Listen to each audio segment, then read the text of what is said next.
Það var eitt sem var þarna sem fannst svolítið úr karakter að því ég hef náttúrulega þekkið ekki þannig en að þú hafir öskrað á öldukarinn í kastljósinu. Ég sá það á hérna mannlíf.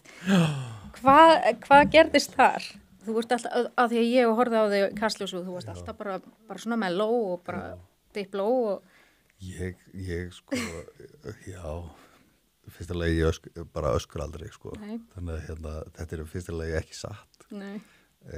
Og hérna, og þetta var svo sérstakt þegar hún hérna ákvað halda þessu fram að því að hún lýsir í þetta hafi verið eftir viðtal sem ég tók við hana sko, en ég kannski ætti ekki að fara út í þetta mikið en á þessum stað voru bara hérna, voru 2 sminkur og aðrir sem voru önnur sem var í viðtalinu líka og enginn þeirra staðfestir þetta sko, þetta bara henni leið eitthvað illa eftir viðtalið. Já. Af því að hún hafi farið þarna í Hörpu og var einhvern veginn hálfpartinn að tala gegn notkun geðlyfja, minni mig. Já.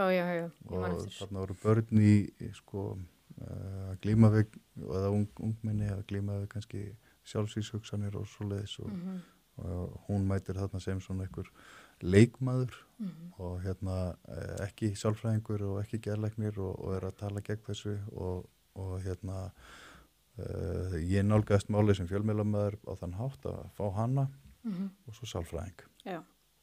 Og lét þær bara takast á þetta mál, hvort það væri skynsamlegt að hún væri að selja miða á 5.000 skall skiluru í Hörpunni og hérna og fylla hana og tala með kannski ekki nú djúpri þekkingu á geðheilbrigðismálum til þess að hafa áhrif á börn sem eru í viðkvæmri stöðu.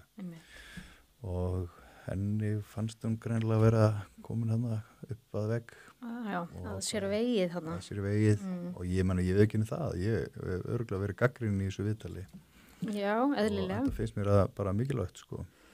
Já. En þegar ég fór í framboð, þá setti hún þetta eitthvað staðar fram til þess að reyna að koma höggi á mig greinilega. Og gott og vel, það hafði ekki áhrif. Nei. En það var enginn þarna sem að mér minni nú að Hafrún Kristjánsdóttir sem var með í þessu viðtali og var viðstödd þessu orðaskipti að hérna, hún hefði bara sagt opinberlega að þetta bara einhver hugaburður í henni. Já, þetta oft svona bara, það sem að ég hef oft séð þetta, á svona yngri kynslóðin, þessi kynslóð einhvern veginn ég ekki að alhæfa, en það svo mikil viðkvæmni oft í ég hef alveg séð sko krakka segja hann öskraði á mig og það var ekki verið öskraði. Þetta var bara alls ekki, þú veist. Og Kitta var brjáluð og ég var alls ekki brjáluð. Það svona oft svona að hérna ég bara með þann sko reyni yfirleitt sko, ef ég verið reiður þá lækka ég yfirleitt röddina frekar en hækkana.